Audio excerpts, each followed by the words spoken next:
Ya, jadi ada satu hal yang akan membuat kita yang belum pernah tahu kebenaran ini akan terkejut. Ya, apa yang buat kita terkejut? Nah, jadi saudara jangan kaget ya. Saya nanti akan tunjukkan fakta ini. Karena berapa saat waktu belajar orang kaget dan sepertinya nggak percaya. Masa seperti itu? Nah, saya akan tunjukkan fakta itu. Ketika kita percaya bahwa manusia yang bisa berkata tidak kepada Tuhan, ketika kita percaya bahwa manusia yang bisa memberontak melawan Tuhan, saudara izinkan saya berkata kalimat ini. Ternyata Tuhan tidak bisa maha kuasa. Saya ulangi, Tuhan tidak bisa maha kuasa terhadap manusia. Karena kita bisa berkata tidak kepada Tuhan dan kita bisa memberontak atau melawan Tuhan. Nah, ini yang membuat banyak orang kaget. Saya juga kaget pertama kali Roh Kudus memberitahukan perbedaan ini. Saya bilang, masa sih? Saudara, saya harus berkata ini secara fakta dalam hidup kita. Bahwa Tuhan jadi tidak maha kuasa di dalam hidup kita karena kita bisa berkata tidak kepada Dia. Tapi kepada binatang, Tuhan otomatis maha kuasa. Sebab binatang itu tunduk. Binatang itu taat kepada Tuhan. Karena binatang itu nggak bisa melawan Tuhan. Coba renungkan kalimat ini. Jadi selama kita bisa melawan Tuhan, maka saat itu juga Tuhan tidak bisa buat apa-apa atas hidup kita. Saya ulangi lagi. Ketika kita bisa berkata tidak kepada Tuhan, maka saat itu juga Tuhan tidak bisa buat apa-apa atas hidup kita. Maka itu sebelum kita mempelajari lebih dalam tentang berjalan menurut kehendak Tuhan, ini pilihan saudara kita dari Balikpapan. Maka kita harus tahu konsep ini. Karena berjalan menurut kehendak Tuhan itu kan pilihan. Pelan-pelan ya. Saya ulangi, belajar berjalan menurut kehendak Tuhan itu kan pilihan. Tuhan gak bisa memaksa loh. Saya beri contoh. Daniel, kamu harus ke kanan. Atau saudara, Ari, kamu harus ke kiri. Siapa lagi saya gak tahu. Gak sebutkan nama masing-masing. Coba jawab pertanyaan saya. Bisa nggak kita melangkah ke arah yang berlawanan dari yang Tuhan tunjukkan? Jadi kalau Tuhan nyuruh saya ke kanan, saya bisa memilih ke kiri. Atau saya bisa memilih nggak mau bergerak, diam aja di tempat. Jujur, bisa tidak? Bisa. Nah, ketika kita disuruh Tuhan ke kanan, tapi kita tidak bergerak ke kanan, tapi kita ke kiri. Atau kita juga diam di tempat, gak mau ke kanan, gak mau. Saudara dengarkan, berarti Tuhan maha kuasa gak kepada kita? Tidak. Yang berkuasa adalah kita, karena kita gak mau dipimpin. Nah, kepada binatang gak bisa. Binatang itu gak bisa berkata tidak. Binatang itu tidak bisa memberontak. Dia disuruh Tuhan ikut. Nah, bagi yang belum pernah dengar saya ngajar ini, saya berikan contoh. Saudara, pertama kali dalam hidup saya kenal atau tahu langsung gerhana matahari total. Ya, pertama kali dalam hidup saya. Itu terjadi pada bulan Juni atau Juli 83. Nah, Jadi seumur hidup saya baru pertama kali tahu gerhana matahari total ya, gerhana matahari total itu Juli 83 atau Juni, saya lupa. Wih, waktu itu heboh saudara. Apa hebohnya? Hebohnya itu berita. Padahal waktu itu belum ada SMS, belum ada sosial media. Tapi sudah berita di radio, di televisi. Jangan melihat ke arah matahari, nanti buta. Waduh, orang takut semua. Nah, setelah itu ada berapa kali kejadian. Seingat saya sampai umur saya sekian, ada 6 atau 7 kali saya sudah pernah mengalami langsung gerhana matahari total. Apa yang penting? Para ahli biologi yang menyelidiki kehidupan manusia, hewan, dan tumbuhan. Wih, itu rame-rame di banyak tempat di dunia yang kelewatan jalur gerhana matahari total. Apa yang mereka selidiki? Binatang. Kan dalam dunia binatang ada 2 jenis. Binatang malam, artinya yang hidupnya cari makannya setelah matahari terbenam sampai matahari terbit. Nah, yang kedua binatang siang, yaitu binatang yang hidup waktu matahari terbit. Mereka keluar, lalu mereka masuk ketika matahari terbenam. Nah, para ahli itu menyelidiki. Nah, kebetulan tahun 83 itu gerhana mataharinya siang hari menjelang jam 12 sampai lewat jam 1 agak lama itu.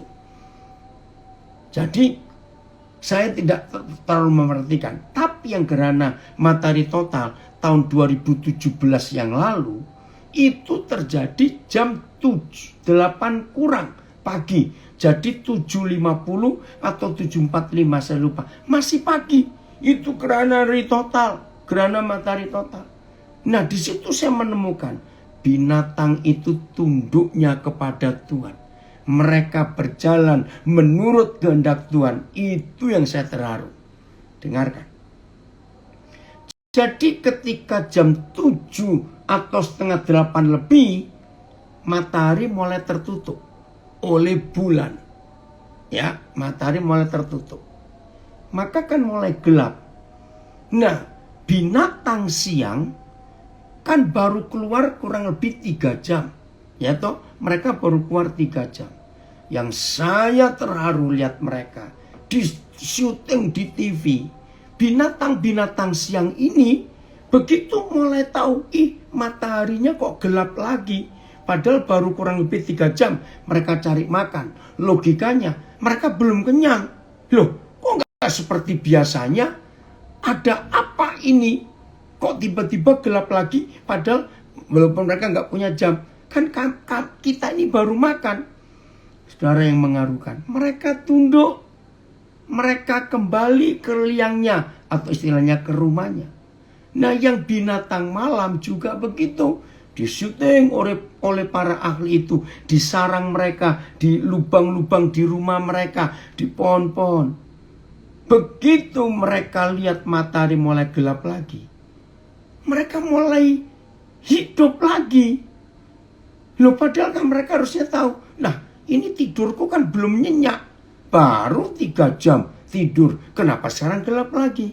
Hebat, mereka bangun lagi, mulai keluar, cari kehidupan lagi. Saudara, ini yang luar biasa. Nah, gak lama kemudian setelah rotasi bulan yang menutupi matahari itu bergeser, mulai terang lagi. Pelan-pelan mulai terang. Kembali para ahli itu dengan kamera-kamera mereka yang canggih itu.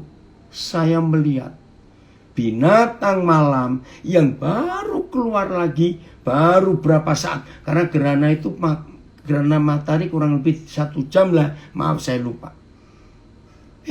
Mereka masuk lagi. Nah, binatang siang yang baru balik tidur tadi. Saya harap saudara mengerti ya ilustrasi ini. Oh, terima kasih. Gerhana matahari itu 31 Mei 83. Oh, terima kasih. Oh, maka itu kasih nama hari adiknya. Bukan Juni, saya salah. Nah, mereka itu baru tidur. Loh, kok terang lagi? Saudara, mereka taat loh. Keluar lagi mereka.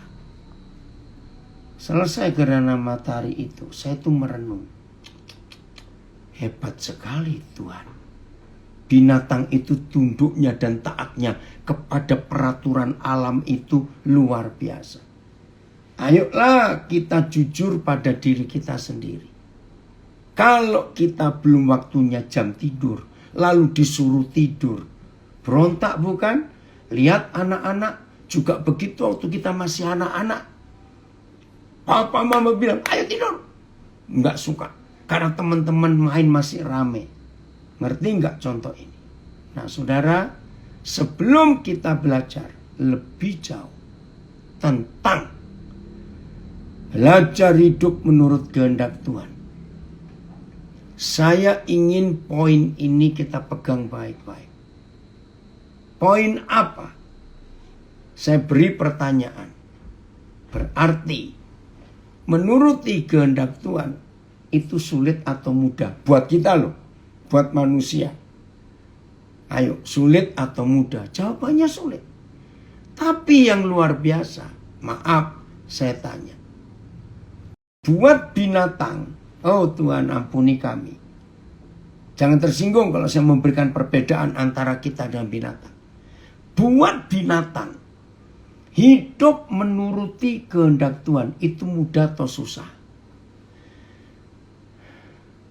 Ini loh masalahnya.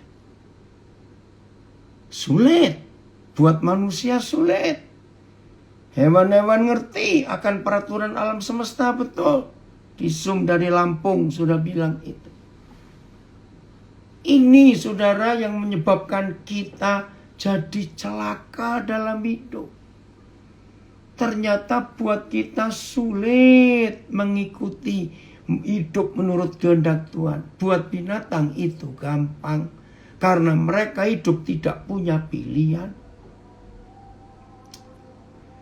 Ayo mulai hari ini kita sungguh-sungguh hidup dalam mentaati apa yang Tuhan katakan. Ya, puji Tuhan kalau kita sudah dapat poin ini. Terima kasih ada Dave Abiel, mudah bagi binatang untuk taat. Betul. Tapi bagi kita ampun untuk kita bisa taat kepada dia. Ya. Maka itu dalam hidup kita saat ini saudara. Konsep ini harus kita mengerti. Ya, konsep apa? Tuhan tidak bisa maha kuasa terhadap kita. Karena kita bisa berkata tidak kepada dia. Tapi kepada binatang, Tuhan sangat maha kuasa. Karena binatang itu tunduk dan nunduk. Nah, maka itu kalau dalam hidup kita, saya ulangi, kalau dalam hidup kita menemukan hal-hal yang kita anggap Tuhan tidak adil. Kalau dalam hidup kita menemukan hal yang kita anggap Tuhan itu pilih kasih. Ayo hari ini kita bertobat saudara. Jangan menyalahkan Tuhan. Ternyata ada bagian kita yang kita belum lakukan. Saya beri contoh. Saya percaya tidak ada orang suka dengan sakit. Ya wajarlah, namanya manusia.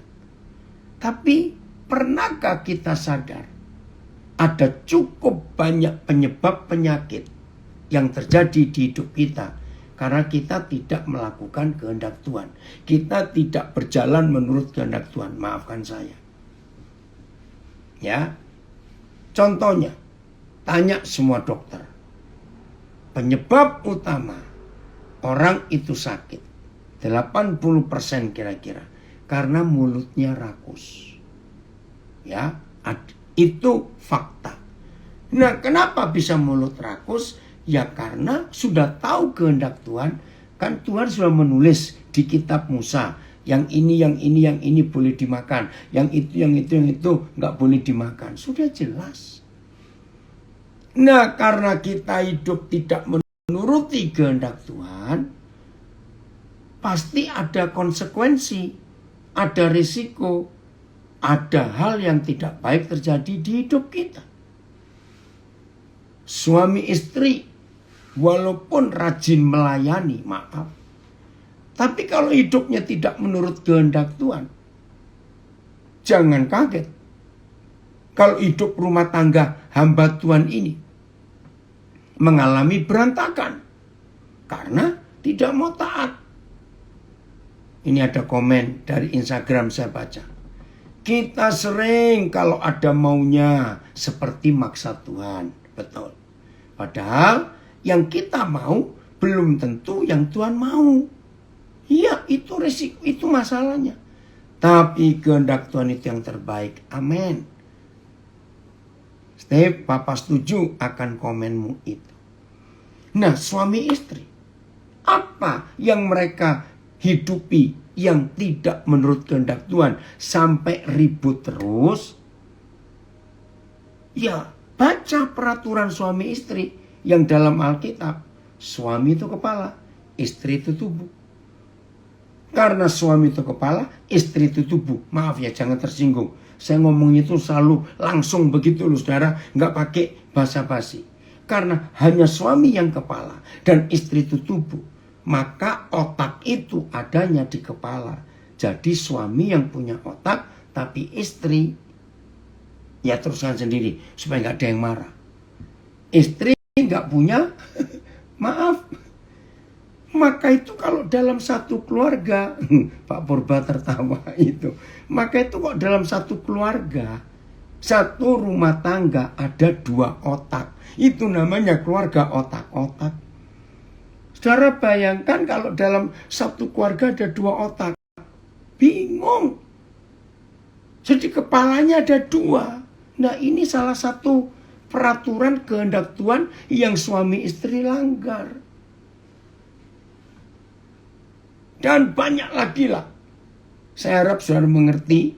Jadi semua masalah dalam hidup kita, karena kita nggak taat. Hampir semua kecelakaan lalu lintas. Hampir. Itu penyebab terbesarnya karena pengemudi-pengemudi itu tidak menuruti peraturan lalu lintas. Dan mengerikan loh, korbannya banyak. Ada orang jalannya benar, turut peraturan benar. Tapi ada yang nggak benar, jadi nabrak. Nah itu contoh. Maaf, yang punya hutang. Betul, hutang yang untuk pekerjaan, untuk bisnis. Tapi dengan motivasi benar. Itu nggak akan memberatkan. Karena kan ada income lagi dan bisa diputar uang itu. Tapi orang yang hutang sampai punya masalah, karena orang itu melanggar kehendak Tuhan. Apa itu kehendak Tuhan? Coba saudara lihat Filipi 4:19. Yang Tuhan janjikan, Yahweh Tuhan akan memenuhi segala keperluanmu, bukan keinginanmu. Nah yang sering terjadi dalam hidup ini, kita ini memaksakan diri untuk memenuhi keinginan kita. Beda loh saudara, antara keperluan dan keinginan itu beda. Oke, kalau sudah ditayangkan ayatnya, saya baca Filipi 4 ayat 15. Tuhanku akan memenuhi segala keperluanmu menurut kekayaannya dan kemuliaannya dalam Kristus Yesus. AJT, Tuhanku akan memenuhi segala keperluanmu menurut kekayaannya yang mulia dalam Yesus Kristus. BIS, Tuhan yang saya sembah, yang melimpah dengan kekayaan dalam Kristus Yesus, akan memenuhi segala keperluanmu. Jadi saudara, yang Tuhan penuhi itu keperluan kita, bukan keinginan kita. Apa yang terjadi kalau ada manusia berjalan tidak menuruti kehendak Tuhan ini, yaitu dia atau keluarganya memenuhi keinginannya? Jawabannya cuma satu, bangkrut karena hutangnya terlalu banyak. Nah, kalau sudah utangnya banyak karena tidak menurut kehendak Tuhan, lalu orang itu lari sembunyi ke menara doa, terus HP-nya dimatikan sehingga orang yang mau nagih nggak bisa nagih. Itu kurang ajar betul. Maaf saya berkata. Saya berapa tahun yang lalu diminta untuk pelayanan sharing di menara doa. Saya akan cek apa motivasi saudara ada di menara doa ini. Kalau ada yang melarikan diri dari masalah dan sembunyi di menara doa, awas, cepat pulang. Nggak bisa ada di sini. Loh, apakah punya utang nggak bisa didoakan? Nggak bisa. Punya utang kok didoakan, enak sekali. Kalau utang bisa didoakan dan lunas, ayo semua kita utang bareng-bareng. Lalu kita doa supaya Tuhan yang bayar. Enak sekali. Yang pakai duitnya kita kok suruh Tuhan yang bayar. Itu pengajaran yang ngawur dan sangat ngawur. Saya harap saudara setuju. Kalau kita punya utang karena kita tidak menuruti kehendak Tuhan, tapi menuruti hawa nafsu kita, ingin memenuhi semua keinginan kita, jangan minta Tuhan yang tolong. Bertobat. Jual yang ada. Tadi sebelum mulai Zoom ini saya dengar berita. Masih ingat? 2 hari kemarin ya. Jadi kemarin hari ini ribut. Wali kota mana? Tanjung Balai atau mana ya saya lupa. Di Sumatera Utara. Ketangkap KPK. Karena beri suap. Nah, yang melibatkan salah satu ketua fraksi DPR RI. Aduh, kacau sudah. Nah, jadi gini. Setelah terindikasi korupsi, lalu dia nyuap lagi lewat ketua DPR untuk beritahu KPK jangan nangkap. Nah, itu kan bodoh. Itu artinya dosa ditutupi dengan dosa. Hutang dibayar dengan hutang. Nggak bisa. Waduh, saudara, ada banyak hal yang kita bisa temukan. Gara-gara tidak menurut kehendak Tuhan, hidup ini bermasalah. Serius. Maka itu yang sedang punya masalah hari-hari ini, coba tenang sebentar. Jangan panik dulu. Tenang. Izinkan Roh Kudus mengintrospeksi diri kita. Menyelidiki, memeriksa hidup kita. Izinkan. Coba kita lihat ayat ini. Kejadian 1 ayat 2. Kejadian 1 ayat 2. Adaan? Oke. Ini penting sekali untuk kita pelajari. Ya. Bumi, saya lebih suka baca gini. Bumi berubah bentuk dan kosong. Gelap gulita meliputi samudera raya. Coba kalau kita baca ini, ada komen. Kita yang ngutang, Tuhan yang bayar. Kalau Tuhan manusia mesti ngomong ndasmu kui. Nah, ini ada saudara kita berkata, untung Tuhan bukan kita. Maaf ya. Saudara lihat Kejadian 1 ayat 2. Bumi belum berbentuk dan kosong, gelap gulita menutupi samudera raya. Terjemahan lain, bumi tidak berbentuk dan kosong, kegelapan menutupi permukaan samudera. Maka bumi itu lagi campur baur adanya, yaitu suatu hal yang ketutupan kelam kabut. Yes, bumi belum berbentuk dan masih kacau balau. Samudera yang bergelora, yang menutupi segala sesuatu, diliputi oleh gelap gulita. Dengarkan ini. Berarti ini masalah nggak untuk bumi? Belum berbentuk, berubah bentuk, kosong, gelap gulita. Masalah. Nah, ketika bumi bermasalah, siapa yang Papa utus untuk menginspeksi, untuk meneliti, ya, untuk mendiagnosa, kalau ini dokter, untuk mencari penyebab. Kenapa bisa berubah bentuk? Kenapa bisa kosong? Kenapa ada gelap gulita menutupi samudera raya? Nah, dalam kondisi kacau balau itu, saudara perhatikan. Dan roh Tuhan melayang-layang di atas permukaan air. Dan roh Tuhan melayang-layang sama AYT, BIS. Tetapi kuasa Tuhan bergerak di atas permukaan air. Dan roh Tuhan bergetar melingkupi di atas permukaan air. Saudara, ini hebat sekali. Maka itu kalau ada di antara kita yang sedang belajar bersama-sama saat ini, dan hidup saudara merasa sudah berapa hari, sudah berapa minggu ini aku kacau betul. Bisnisku berantakan, kuliahku kacau, hidupku nggak beraturan, rumah tanggaku, pelayananku hancur misalnya. Hari ini saya sarankan kepada saudara, tenang. Izinkan Roh Kudus yang bekerja membongkar semua yang salah di hidup ini. Begitu Roh Kudus bekerja dan menunjukkan apa-apa yang rusak ini. Dan begitu Roh Kudus menunjukkan apa-apa yang rusak, dan kita diberitahu ini.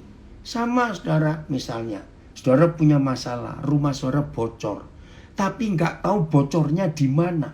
Sudah berapa kali manggil tukang, tapi tukangnya selalu nggak ketemu. Akhirnya saudara ketemu seorang ahli, ya. Lalu orang itu pasti berkata, saya mau selidiki semuanya, di mana sumber masalah ini. Karena dia ahli, maka dia berkata, oh, ini letaknya yang selama itu nggak diketahui. Dan begitu ketahuan sumber masalah di mana dan diperbaiki di situ, nggak bocor lagi. Nah, itu arti Kejadian 1 ayat 2. Ketika bumi kacau balau, ketika kegelapan menguasai, izinkan Roh Tuhan melayang-layang menginspeksi hidup ini. Yang salah di mana? Nah, seringkali kita nggak sabaran. Baru mulai jalan, sudah teriak-teriak lagi. Tuhan karena begini, oh Tuhan begitu. Enggak. Oke, saya baca dulu satu pertanyaan dari Facebook. Ini mungkin bisa menolong kita. Saya tidak kenal siapa ini, ya. Pak Pendeta, bagaimana bila kita punya hutang, namun kita tetap berdoa kepada Tuhan, mohon untuk diberikan kekuatan dan jalan rezeki yang dimudahkan demi terbayarnya hutang. Apakah doa tersebut dapat dibenarkan? Tidak. Kenapa? Dengarkan. Alkitab mengajar. Saya lupa zaman Elisa atau Elia. Ada janda yang miskin, dikejar tuh orang yang punya uang, dia dikejar untuk bayar hutangnya. Lalu Nabi itu datang. Nabi itu nggak berdoa, enggak. Dia tanya, hai ibu janda, apa yang kamu masih punya sekarang? Dijawab, sedikit minyak. Masih ingat ya kisah itu? Nah, saudara yang tanya, ya, sedikit minyak. Diberikan, oh Elia, terima kasih, Nabi Elia. Tapi waktu Elia mau terima minyak itu, dia pesan, kumpulkan semua tempat-tempat kosong di rumah ini. Janda ini bingung, untuk apa? Begitu semua dikumpulkan, minyak itu bisa mengalir sampai penuh tempat itu. Dan ketika sudah nggak ada lagi, Elia tanya, kamu masih punya nggak? Apa yang ada tempat lagi? Nggak ada. Begitu Elia tahu yang janda itu nggak punya tempat lagi, langsung pat, minyaknya berhenti. Nah, saya belajar dari situ. Yang punya hutang, jangan berdoa minta dilancarkan rezeki, minta diberkati, enggak. Lalu, maaf, jual yang masih saudara bisa jual di rumah. Jangan ditahan, karena memang kita yang salah.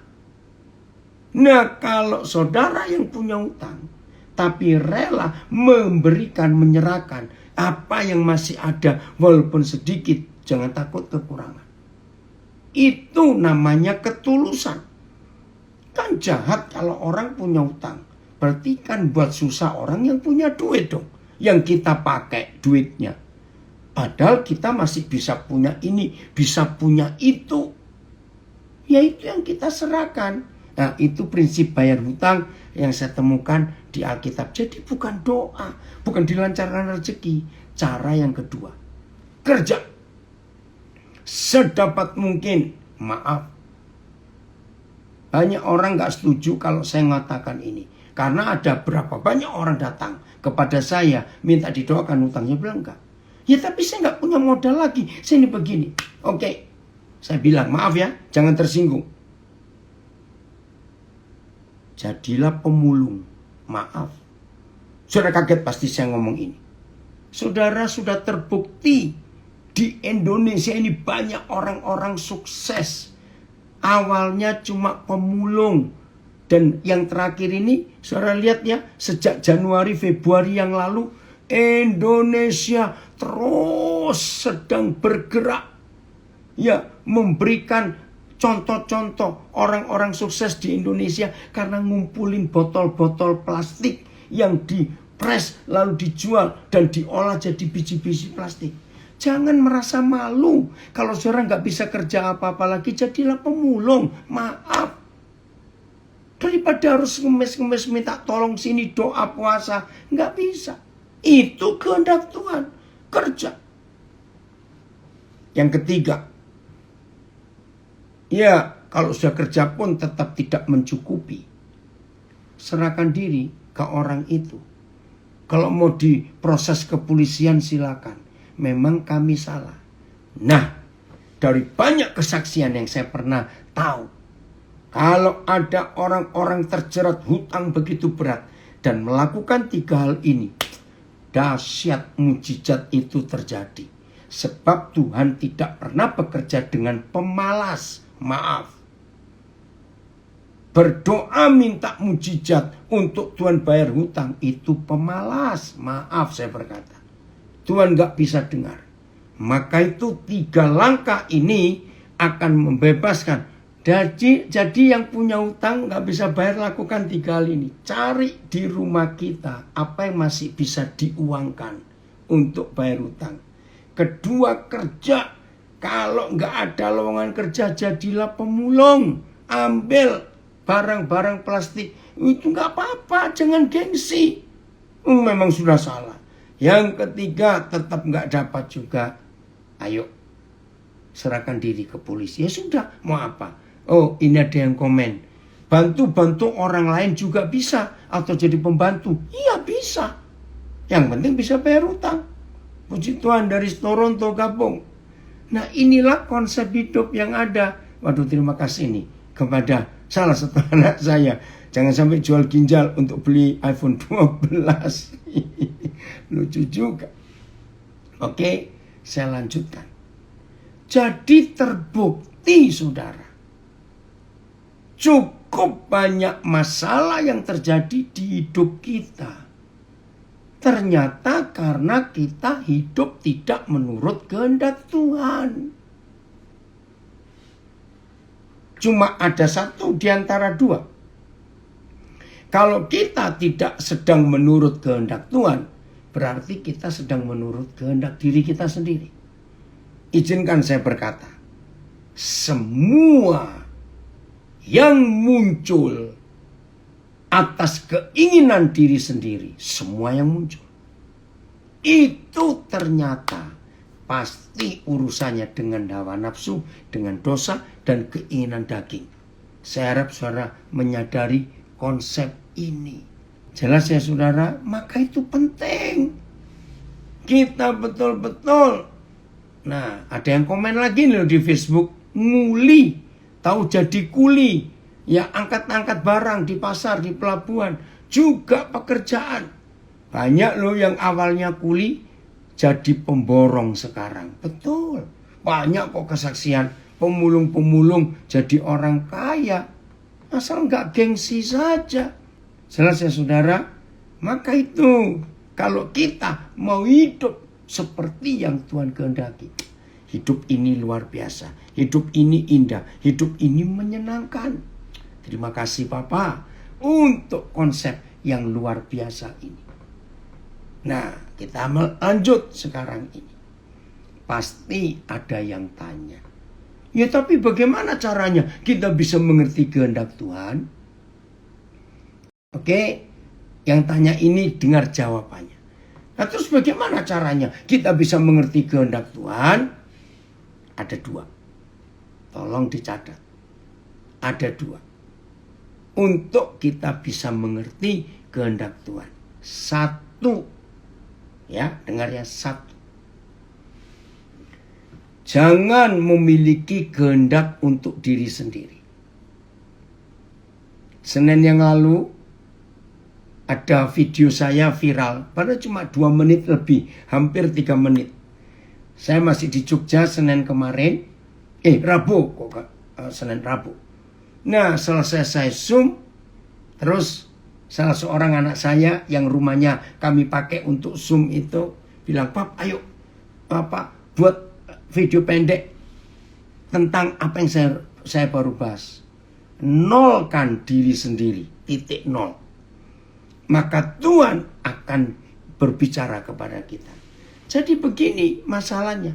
Selama saudara dan saya diketahui oleh Tuhan bahwa kita punya kehendak sendiri yang kita mau lakukan, doa puasalah sampai kurus kering. Dengan kata, "Tuhan, tunjukkan kehendak-Mu padaku." Saudara dengar, ketika Tuhan tahu bahwa saudara dan saya sudah punya kehendak, punya rencana untuk ini, untuk itu, jangan coba-coba cari kehendak Tuhan. Gak bisa. Loh, kenapa? Pasti benturan. Karena 100% seluruh kehendak Tuhan di hidup kita itu pasti bertentangan dengan kehendak Bapa di surga. Ada yang tanya, saya nggak tahu siapa ini ya. Nepotisme kehendak siapa, Pak Pendeta? Ya kehendak manusia dong. Pendeta nepotisme, apa-apa nyetuk ya kehendak manusia. Jelas sekali, ya. Itu hal yang pertama, kita nggak bisa mendengar atau mengerti kehendak Tuhan. Nah, dari sini ada pertanyaan lagi. Loh, kalau gitu apakah kita nggak boleh buat rencana? Boleh. Buat rencana itu harus. Nggak ada rencana kacau balau. Itu tulisan Amsal. Makin banyak ya penasihat untuk rencana, makin cepat berhasil rencana itu. Nah, yang penting saudara perhatikan. Rencana kita buat setelah kita tahu kehendak Tuhan apa untuk diri kita. Contoh, saya berangkat ke Papua April 90, itu nol. Nggak punya rencana apa-apa. Bahkan sebelum saya berangkat ke Papua, saya itu sudah mapan pelayanan di Amerika. Maka itu waktu Tuhan bicara kepada saya untuk ke Papua, saya lagi di Pasadena, California. Waduh, sudah enak pelayanan saya. Tiba-tiba Roh Kudus bicara kepada saya lewat sebuah buku, From Jerusalem to Irian Jaya. Begitu saya baca, Roh Kudus bilang, "Kamu ke sana." Ya udah, saya berangkat. Nggak pakai doa puasa, nggak pakai tanya kehendak Tuhan, saya nggak cari peneguhan kepada rekan-rekan pendeta, tidak. Tapi saya langsung berangkat, karena saya nggak punya pilihan. Nah, tapi saya nggak tahu untuk apa ke Papua. Suruh apa, saya belum tahu. Ya udah, saya berangkat. Begitu tiba, berapa saat setelah saya keliling-keliling ke beberapa tempat, baru Tuhan munculkan kehendaknya. Daniel, Papua. Jadi 90 April saya tiba, kira-kira akhir 90 itu saya baru dapat pernyataan. Oh, buat sekolah. Nah, ketika Tuhan bicara untuk saya buat sekolah, baru saya lihat, saya bentuk rencana. Terima kasih, ini tulisan bagus. Saya belum kenal siapa John Luke. Lihat burung-burung di udara yang tidak menabur, menuai, namun diberi makan oleh Bapamu di surga. Bukankah kamu melebihi burung-burung itu? Artinya, nah ini artinya bagus. Saya setuju. Burung hanya mempunyai sayap dan kaki. Otaknya kecil. Bukankah manusia memiliki otak yang jauh lebih besar, lebih berakal budi, memiliki indera dan tangan kaki? Pastilah lebih kreatif daripada burung-burung di udara. Berusaha dan motivasi diri yang kuat, tidak menyerah.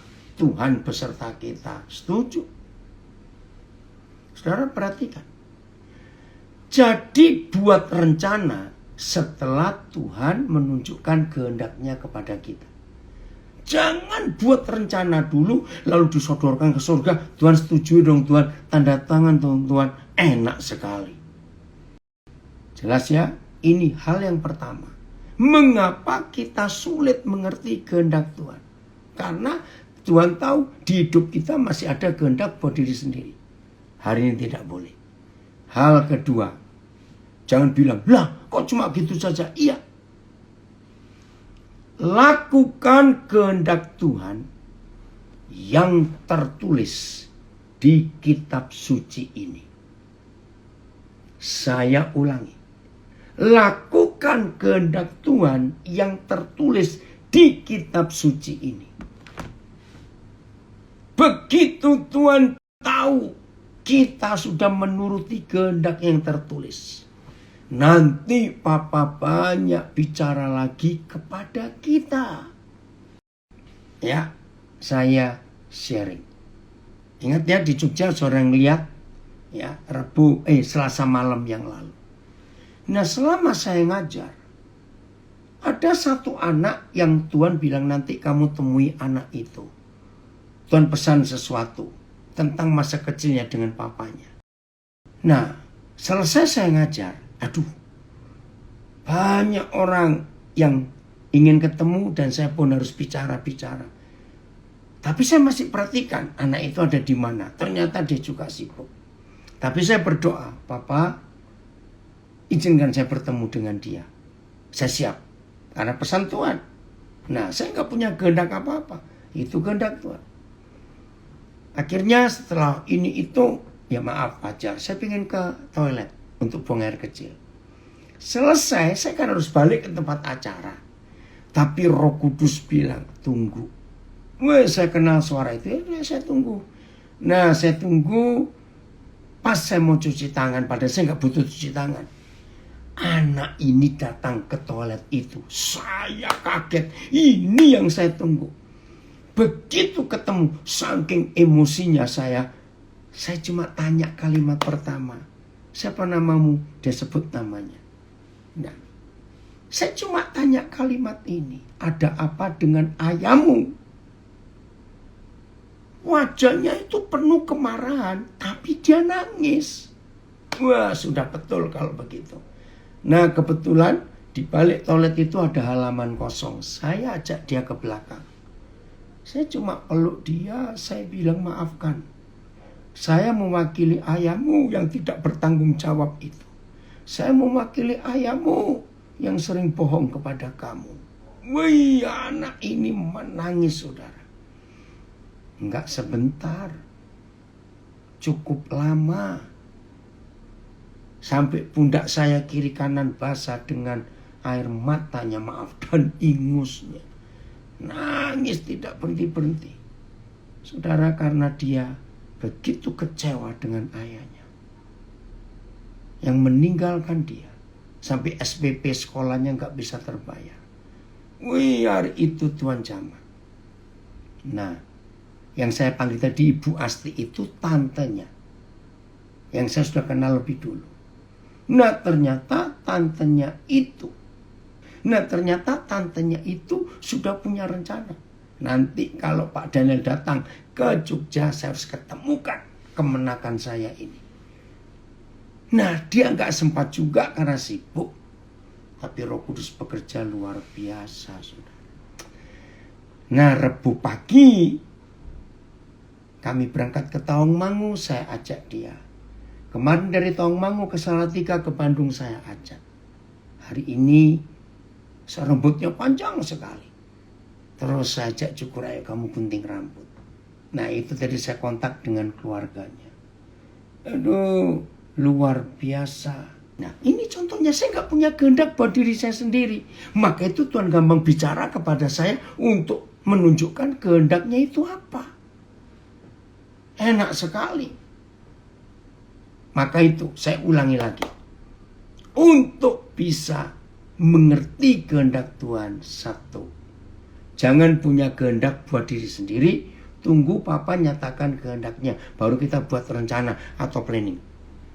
Yang kedua, Tuhan nggak bisa menyatakan kehendaknya secara rema dalam hidup sehari-hari seperti banyak kesaksian saya sebelum kita mentaati kehendaknya yang tertulis. Nah, saya beri 4 contoh. Apa itu kehendak tertulis? 1. Tuhan berfirman, ampuni musuhmu, berkati orang yang membenci kamu, doakan orang yang gak suka kepada kamu. Sudah belum? Itu kehendaknya. Tertulis loh. Nomor 2. Apa itu kehendaknya yang tertulis ini? Hiduplah kudus, karena aku ini kudus. Jauhi semua yang jahat. Awas bilang, aduh kok dua-duanya susah ya. Saya ini kok susah ngampuni orang ya. Saya ini kok sulit hidup kudus. Ya sudah. Tunggu sampai saudara lulus. Hal keempat. Tuhan bilang jangan pelit. Suka berbagi. Jangan pura-pura, kok lupa aku ya. Awas kamu. Maaf. Suka berbagi. Nomor 3. Nomor 4, ada perintah yang tertulis. Hendaklah kamu rajin memberi tumpangan. Apalagi yang rumahnya besar, kamarnya banyak. Awas ya, yang punya rumah besar, kamarnya banyak. Jangan cuma semut dan kacoak yang tinggal di kamarmu itu. Awas kamu. Banyak orang yang susah. Ayo tampung mereka. Saya nggak tahu ini, Andri ikut nggak ini di sini. Ya, Andri tadi kaget. Saya bisa ngelihat mengajak Iko. Iko itu yang baru saya kenal Selasa malam. Sudah saya ajak jalan. Ya memang pasti ada waktu. Kalau Roh Kudus suruh. Oh, ini Michael, anak saya dari Bandung, beri kesaksian. Bapak Daniel saat ketemu sama saya bersama kayak begitu. Rencana Tuhan tidak bisa kita tebak. Bagaimana jadinya? Puji Tuhan. Jadi, lakukan yang tertulis. Apa kehendak Tuhan? Maaf, jangan ngeyel lagi. Jangan ngengkel lagi. Lu saya nggak tahu loh. Mana kehendak Tuhan tertulis? Awas kamu. Ya baca ini. Baca. Cari apa kehendaknya. Ada banyak sekali. Matius 5 ayat 17. Jadi jangan pura-pura kita nggak tahu kehendaknya. Ada banyak. Efesus 5 ayat 17. Ayo kita perhatikan firman ini.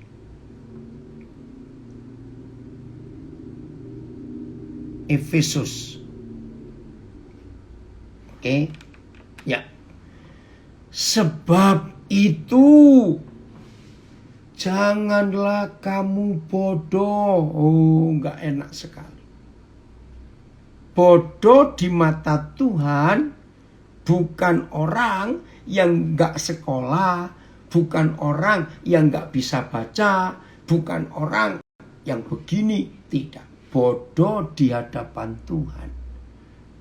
Itu kalau kita manusia ini nggak bisa mengerti kehendaknya. Maka itu, maaf ini istilah saja, jangan tersinggung. Kalau ada profesor yang hebat, jenius, mungkin super jenius, tapi profesor itu nggak mengerti kehendak Tuhan, maka di hadapan Tuhan, maaf, dia orang bodoh. Ayat. Karena itu, janganlah menjadi bodoh, tetapi mengertilah apa itu kehendak Yahweh. BIS, jangan bodoh.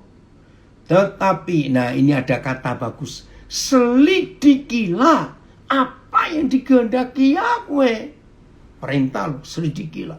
MLT. Sebab itu, janganlah kamu menjadi bodoh, tapi sambil memahami apa kehendak Tuhan. Nah, memahami. Ini ada FAYH. Saya baca. Makasih, bagus. Janganlah bertindak sembrono. Ya, janganlah bertindak sembrono. Melainkan carilah dan lakukan apa yang dikehendaki Tuhan dari saudara. Nah, jelas ya saudara? Maaf, okean? Ya. Jadi siap ya kita berusaha untuk mengerti kehendak Tuhan. Oh, dari Filipina juga hadir. Oke, Pak Layang. Puji Tuhan, senang sekali dari Filipina juga bisa hadir untuk kita belajar terjemahan sederhana Indonesia. Ya, Vincent, kamu kenapa tertawa? Itu anak saya. Ya, senang papa kamu bisa hadir juga. Jadi janganlah hidup sembarangan. Ini terjemahan sederhana Indonesia. Efesus 5:17. Jadi janganlah hidup sembarangan. Tetapi usahakanlah supaya kamu mengetahui apa yang Tuhan mau untuk kamu lakukan. Terima kasih Bapak. Ini yang kita harus tahu. Saya ulangi lagi ya, terjemahan sederhana ini.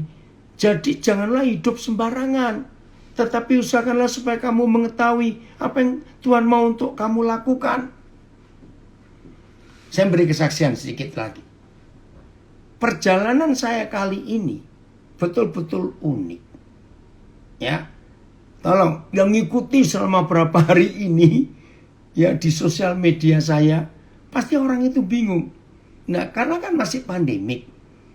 Jadi pelayanan saya 90% lebih ya via sosial media ini, Zoom, Instagram, Facebook.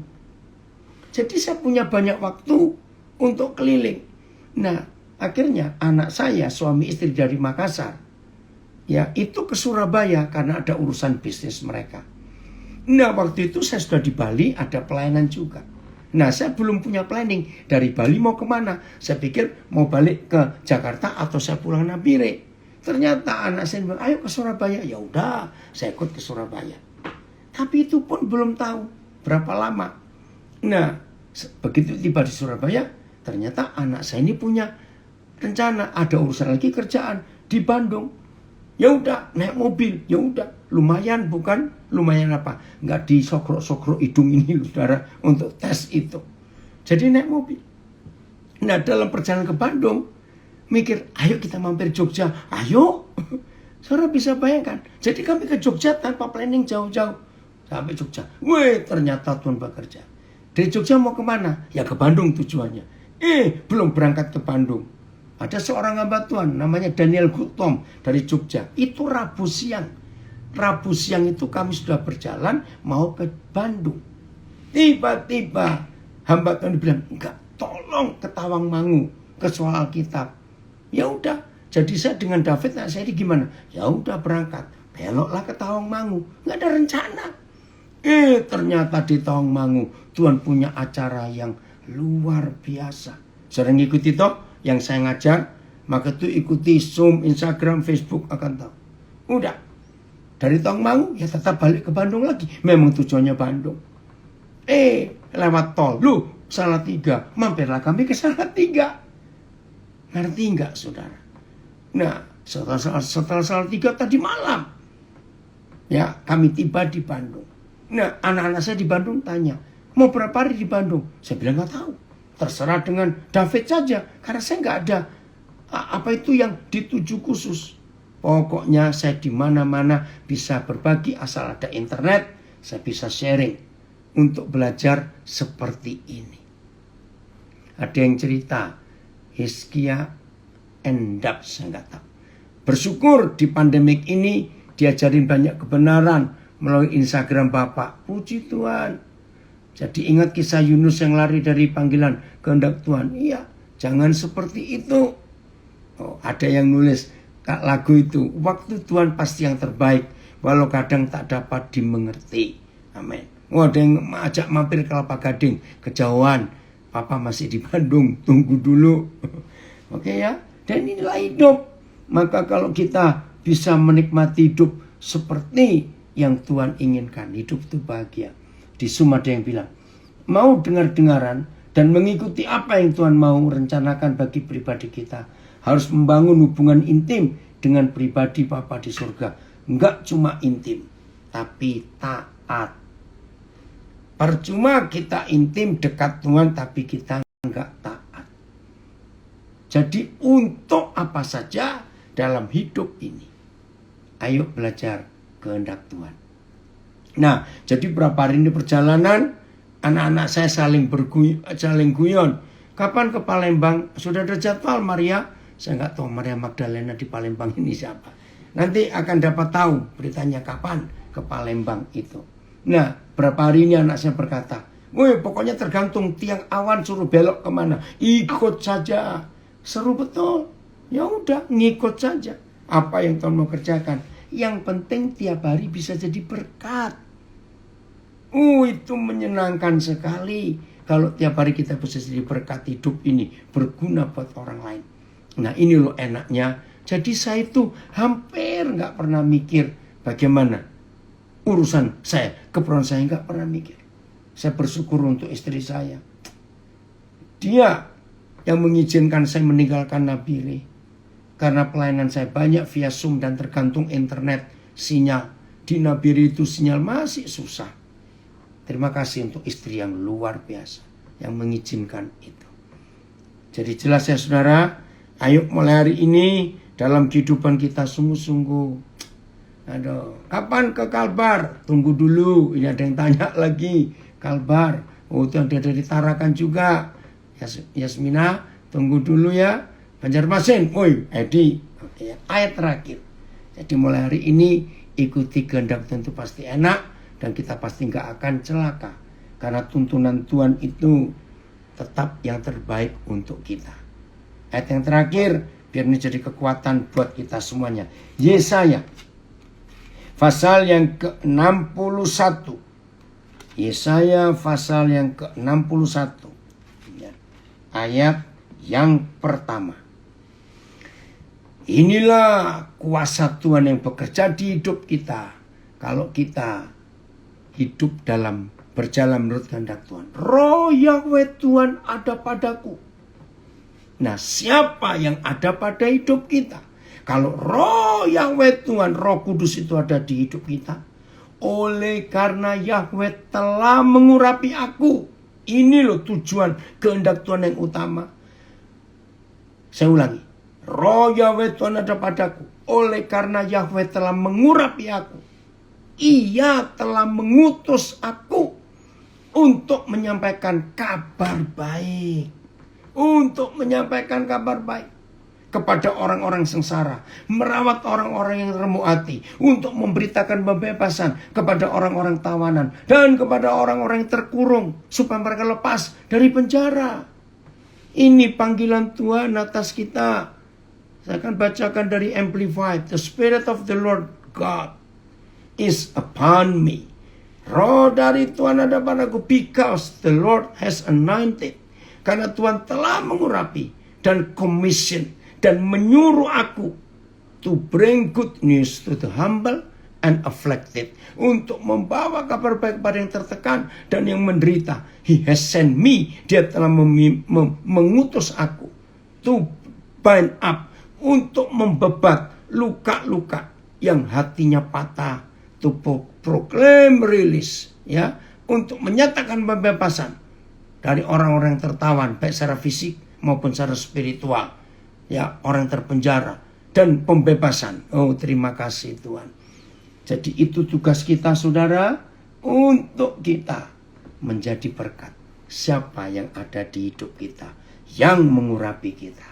Puji Tuhan, selamat berjalan hidup menurut kehendak Tuhan. Bukan kehendak daging, bukan kehendak diri sendiri.